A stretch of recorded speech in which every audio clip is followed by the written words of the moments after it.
Me gusta poder saludar a todos quienes están en la página de la Unión General de Trabajadores en este conversatorio que lo hemos iniciado de la semana anterior y que pues se van a desarrollar a partir de los miércoles, los sábados también, a partir de las 15 horas. Queremos saludar a todos quienes están enlazados con nosotros, nos permitirán llegar a ustedes con esta posición de la Unión General de Trabajadores.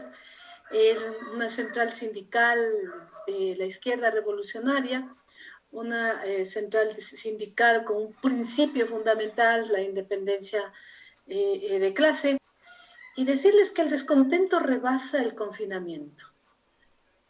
Pagaron la deuda externa y ahora van por los recortes. En una crisis humanitaria, el Ecuador entra en una nueva etapa, pero en una etapa en donde se expresa el descontento popular con la política del gobierno, de sus ministros, de sus autoridades. Eso se reflejó, podemos decir, estimados compañeros que están en este momento con nosotros, que eso se reflejó el 1 de mayo, cuando se planteaba el seguir, estábamos en el aislamiento social y se decía que asistíamos a un 1 de mayo en condiciones bastante extraordinarias. Escuchábamos a los compañeros dirigentes, como el compañero José Villavicencio, que es el presidente de la Unión General de Trabajadores, a quien saludamos esta tarde. Decíamos que se expresó el 1 de mayo que a pesar de estar en el aislamiento social, se decía, nos quedamos en casa, pero no nos quedamos callados. Pero ahora, luego de la crítica situación que vive, luego del 1 de mayo, enfrentamos una crisis muy profunda, muy grave, y entonces los trabajadores, los pueblos, toman una decisión. Y el mismo 1 de mayo se planteó ya plantones, se plantearon mitines, cacerolazos. Ya el pueblo ecuatoriano, cansado de la política en contra de los trabajadores y los pueblos, pues salió a las calles a manifestarse. Por ello, nosotros queremos ahora recibir al compañero José Chusín. Él es parte de la Unión General de Trabajadores con su sindicato de base. Y también tenemos para esto los recortes. El derecho a la educación está siendo entendido por el gobierno como que no es un derecho humano y cargando la crisis sobre las espaldas de los hijos de la clase obrera, de los hijos del pueblo ecuatoriano. Una de las expresiones que dirían un sector muy afectado, todo el pueblo ecuatoriano, pero hay un sector que dice, tenemos que decidir si morir con la enfermedad del COVID-19 o morir de hambre en las calles. Queremos retomar el conversatorio con nuestro compañero José Chusín, parte de la Unión General de Trabajadores. ¿Cuál es la posición de la Unión General de Trabajadores ante la ley humanitaria que está discutiendo la Asamblea Nacional Legislativa? La posición de los trabajadores frente a lo que acontece hoy al Ecuador y al mundo. En efecto, el gobierno nacional insiste en plantear estas leyes agresivas en contra del movimiento obrero aquí en el país, tanto público como privada. La ley orgánica de finanzas que se plantea y la ley humanitaria y los acuerdos ministeriales aquí en el país. Estas leyes no tienen más que trasfondo de continuar despidiendo. El país conoce y lo ratificamos nosotros. En estos años se ha despedido alrededor de 400,000 trabajadores y trabajadoras, públicos y privados. Se plantea con esta ley del gobierno nacional despedir a 743,000 más, pero no pronuncia el gobierno nacional sobre los 5 millones más de ecuatorianas y ecuatorianas que acrecenta de manera acelerada que no tienen empleo fijo en el Ecuador. De eso no se ha pronunciado nada.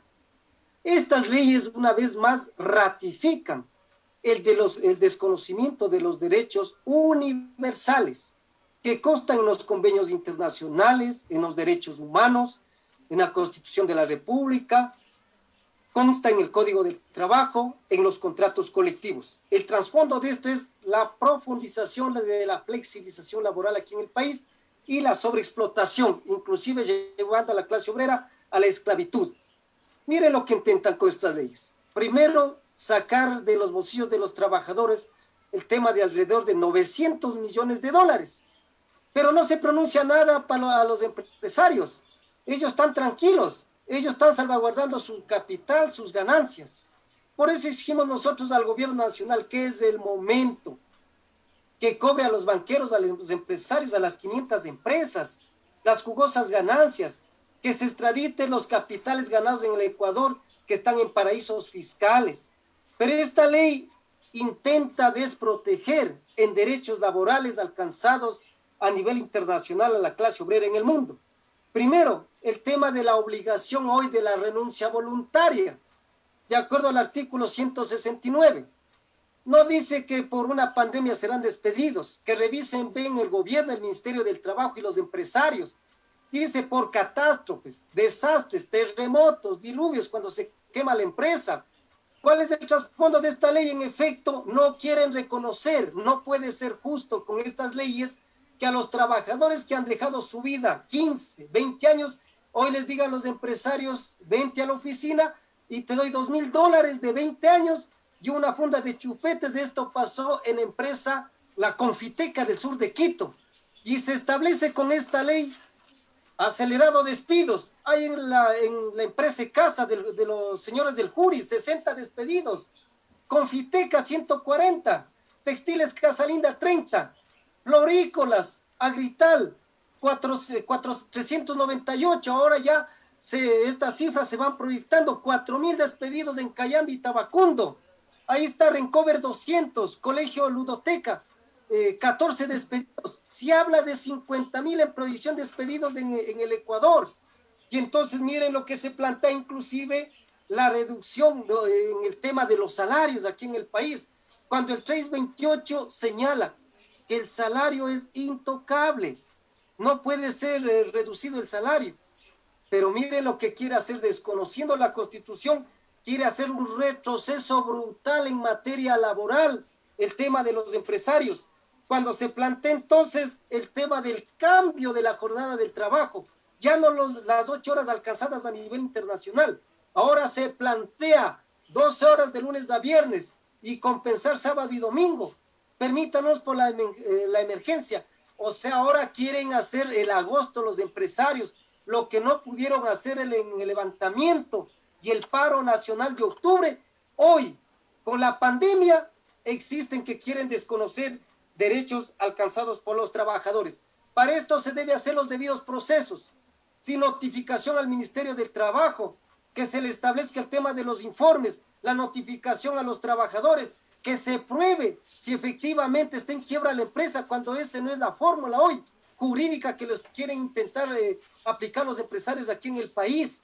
Lo que quieren ahora es desconocer el tema de la organización, la estabilidad, la jornada de trabajo. Sí, por eso exigimos al Ministerio del Trabajo, que entre comillas tiene que regular, porque el señor ministro hoy representa a los empresarios. Por eso esta ley es agresiva. No, inclusive no se plantean el tema de la indemnización. Por eso hay que condenar abiertamente en estos medios de comunicación. ¿Cómo es que inclusive, mediante toda la afectación de la pandemia y el coronavirus, dicen que no es una enfermedad profesional, que no lo califica así, señala, con el acuerdo ministerial que saca, o la resolución 22? O sea, no es del trasfondo eso, porque señala la propia OIT, la Organización Internacional del Trabajo. Dice, ¿cómo se cubre la enfermedad profesional cuando el trabajador se traslada a trabajar en el sector público o en empresa privada? Entonces, víctima del contagio. Hoy quieren justificar que viene contaminado de afuera, de sus casas. Entonces están evadiendo una responsabilidad frente a la enfermedad. Por eso señalamos nosotros entonces que el gobierno nacional, el ministerio, tiene que asumir una gran responsabilidad. Y se ha planteado desde las organizaciones sindicales, las organizaciones sociales, se ha planteado propuestas. Lo que se requiere es ahora reactivación del aparato productivo. Eso es lo que se requiere en los momentos actuales. Y para eso se ha planteado el no pago de la deuda externa, no pago de la deuda externa. Ahí estaría, ¿no es cierto?, el tema de ahorrando 12.000 millones de dólares para salir de emergencia sanitaria. Esto es condenable al gobierno ecuatoriano y a sus ministros. El pago en marzo del 2020 de los bonos, 325 millones de dólares. Y no hay plata para pago de los funcionarios. No hay plata para atender emergencia sanitaria. Han habido ya, como señalamos nosotros, los que han estado en primera línea, profesionales de la medicina, doctores, enfermeras, auxiliares, empresas públicas. Tenemos en la provincia del Oro, que no atienden los alcaldes en el país, que no dan bioseguridad, controles médicos, no dan asistencia médica, bioseguridad, no hacen los exámenes médicos. Y entonces, de medida de eso, efectivamente, son responsables si existe el aceleramiento en el tema del contagio a cientos de miles de trabajadores. En el caso de Quito, nosotros hemos estado planteando, ¿no?, todos estos aspectos, la entrega inmediata, no puede ser al revés, hoy están haciendo al revés. Luego que se contagian, hacen los protocolos en las empresas. Primero debe calificarse y establecerse los protocolos para que los trabajadores, salvaguardando la vida de los trabajadores y sus familias, procedamos progresivamente de acuerdo al semáforo rojo, establecer el tema de entrar a las diferentes labores aquí en todas las provincias del país. Justamente por el descontento ante los despidos masivos, ante la negligencia y lo perverso del gobierno de seguir permitiendo los despidos y también despidiendo como empleador en el sector público. Se han despedido a miles y miles de docentes. El 30 de abril se despidieron a 3.000 maestros y el día 1 de mayo se despidieron a cerca de 700 maestros de algunas ofertas educativas y siguen las desvinculaciones. Es decir, el Estado violenta por todos lados. Como Estado que debería proteger los derechos, los violenta. Como empleador también violenta estos derechos. ¿Cuál será la participación en esta convocatoria del Frente Unitario de Trabajadores de la Unión General de Trabajadores cuando el FUT plantea minga por la vida? El plantón es el inicio de la minga por la vida, vendrán otras acciones. ¿Cuál será la participación de la Unión General de Trabajadores y sus organizaciones de base, estimado presidente? Bueno, primero de acuerdo a los efectos y los impactos en esta ley brutal que plantean los empresarios y el gobierno y sus ministros, nosotros hemos presentado con las diferentes organizaciones varias propuestas que, lo señalo, yo digo algunas de ellas. Nosotros hemos planteado la baja de interés, ¿sí?, a las pequeñas y medianas empresas, a las que generan el empleo en el 75%. Hay que haga algunas exoneraciones en el tema de los intereses, algunos servicios básicos. ¿Qué estaríamos haciendo con esto? Garantizando el empleo, ¿sí?, el empleo que efectivamente hoy están despedidos de manera brutal en las diferentes empresas. Otro que hemos planteado nosotros, el cobro a los grandes evasores aquí en el país, ¿no?, de los grandes evasores de los impuestos del Estado tendría 2.500 millones de dólares. Ahí está para enfrentar el tema de la emergencia nacional. ¿Qué pasa con la telefonía celular aquí en el país? Ahí tendría 1.500 millones de dólares. Sí, y ahí está para entregar el tema de bioseguridad y todos los implementos y equipos, fortalecimiento de la salud pública aquí en el país. Ahí están las 500 empresas que no responden. Ellos están calladitos porque en efecto el gobierno está garantizando el tema de sus ganancias. Por eso nosotros, por intermedio de estos medios digitales, convocamos a nivel de todo el país y en caso de Quito. No somos irresponsables, cuidamos la vida, pero le señalamos frente a la incapacidad que está generando el gobierno del señor Lenín Moreno, convocamos a los trabajadores, salvaguardando la distancia, la vida y el cuidado, vamos nosotros a la Asamblea Legislativa, porque ellos son responsables de lo que suceda en los posteriores días, porque ellos están debatiendo, garantizando el tema del capital y no garantizando la vida de cientos de millones de ecuatorianos. No se ha dicho nada desde la Asamblea Legislativa de lo que adeuda al gobierno, cualquier cantidad de dólares a los gobiernos autónomos descentralizados. Un ejemplo, a Quito le debe 140 millones de dólares. Hemos planteado para salvaguardar o cuidar la vida de los quiteños inclusive que transfiera 40 millones de dólares. Pero no quiere eso, más bien recorte el presupuesto hoy y levantamos la solidaridad hoy con todos los sectores de los médicos, de los educadores, porque es el momento hoy en el país, ¿sí?, de fortalecer la unidad de todos los sectores que estamos, ¿sí?, afectados, y que el gobierno no esté tranquilo, porque frente a la desatención que no garantice el empleo, no garantice el salario, continúan los despidos, ¿sí?, no del kit alimenticio, no del bono de $100, entonces en medida de eso que no se confíen mucho, porque en medida de eso el pueblo no va a soportar el tema de la crisis que hoy está descargando en las espaldas de cientos y miles de trabajadores. Así que estuvieran discutiendo en el país con carácter urgente cómo reactivar, ¿sí?, el aparato productivo y generar fuentes de empleo. Cómo el Ministerio del Trabajo está discutiendo el reintegro a los trabajadores que fueron discutidos ilegalmente, inconstitucionalmente, ¿sí? Eso lo están discutiendo, e inclusive las indemnizaciones que les corresponde por ley aquí a los trabajadores públicos y privados. No vamos a dejar de defender la vida. Ha sido un conversatorio muy interesante, muy importante.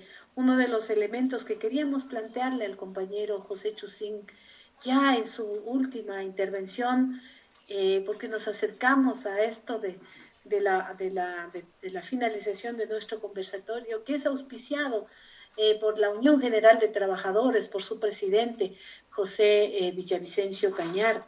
El compañero José, la unidad es algo indispensable en los pueblos del Ecuador, en los trabajadores. Tenemos hoy día conformado un colectivo unitario del cual el Frente Unitario, el Frente Popular y la CONAIE somos parte. En las últimas palabras en esta exposición del conversatorio, que nos hemos enriquecido con todo el conocimiento que tienen los compañeros dirigentes de estas organizaciones como la FEUE, como la Unión General de Trabajadores. ¿Qué decirle al pueblo ecuatoriano? Porque van a llegar las acusaciones de que somos irresponsables. Nosotros creemos que los irresponsables son quienes nos gobiernan. Compañero José. ¿Cómo vamos a ser irresponsables cuando el gobierno no atiende necesidades elementales de las familias ecuatorianas? Que inclusive los pequeños comerciantes hoy no están, que viven del día a día, no están trabajando. Y entonces sí, nosotros somos responsables en llamar al cuidado de la vida. Pero si es que no tienen el alimento, efectivamente van a continuar saliendo a las calles, a trabajar, a ganarse el pan del día. Y por eso es de manera urgente que el gobierno del señor Lenín Moreno tiene que actuar de manera inmediata, cobrando lo que yo ya he señalado, ¿sí?, a los empresarios y los banqueros para tener el dinero, que nuestros hermanos ecuatorianos de todas las ciudades puedan quedarse en casa, pero con los kits alimenticios. No se ha respondido ahora al Ecuador a cuántos llegaron el tema de los $100 del bono solidario. Por 3 meses no se ha respondido. No se responde el tema de los muertos por el contagio. Sí, eso no se ha respondido. Más bien se acelera los contagios en las provincias del país y se continúa con la irresponsabilidad del gobierno nacional y el ministerio. Son ejemplos reales. En Machala los trabajadores, y en caso también de Quito, no se les paga alrededor de 3 meses sus salarios. Entonces, ¿cómo es que podemos estar tranquilos? Por eso es fundamental, y hacemos un llamado al Ecuador, a las organizaciones sindicales populares, de trabajadores, maestros, campesinos, estudiantes, pequeños comerciantes, amas de casa, jubilados, que la experiencia en el Ecuador ha determinado para frenar toda la política neoliberal de los gobiernos y el gobierno actual de Lenín Moreno, que responde a los intereses del Fondo Monetario Internacional, ha sido la unidad, y la unidad ha sido debatida en todo el país, en grandes foros, en conferencias, ¿sí? Ha sido debatida en grandes convenciones nacionales, una plataforma de lucha aquí en el país, que inclusive le hemos presentado en el ámbito del desarrollo del aparato productivo, en el ámbito de los derechos laborales, ¿sí? Estudiada inclusive con analistas juristas desde el punto de vista de generar un código orgánico del trabajo. Eso es lo que ahorita, mediante la pandemia, está dejado todo de lado. Y entonces ahorita intentan desconocer todos los derechos alcanzados, ¿sí? Por eso es el momento fundamental de ratificar el llamado y continuar nosotros, ¿sí?, preparando grandes acciones de exigencia hasta que el pueblo ecuatoriano escuche a los mandantes, que somos cientos de millones de trabajadores que generamos la riqueza. Eso es lo que no entienden. Hoy les dejo una lección a los empresarios a nivel del mundo. Hoy les dejo una lección, porque sin trabajadores en la producción, ellos no tienen ganancias. Y por eso es la desesperación, inclusive de algunos ministros, que con semáforo rojo o sin semáforo rojo ya de manera inmediata quieren que vayamos ya a las actividades. Es una irresponsabilidad. La señora María Paula Romo dice ya, desde el momento que el 4 ya supuestamente ingresábamos, pero que primero pregunte a los alcaldes, a los prefectos, si es que tienen preparado el tema de los planes de contingencia, los protocolos, si tienen preparado los kits de bioseguridad, si se plantea lo que dice la Organización Mundial de la Salud, tomar medidas, si está preparado los países con capacitación, con información, con los exámenes y los test, que esté controlado el tema de la pandemia. Eso no se ha señalado por parte del gobierno nacional. A ellos no les importa la vida de los ecuatorianos y de los trabajadores. Lo que a ellos les importa es garantizar su capital y sus ganancias.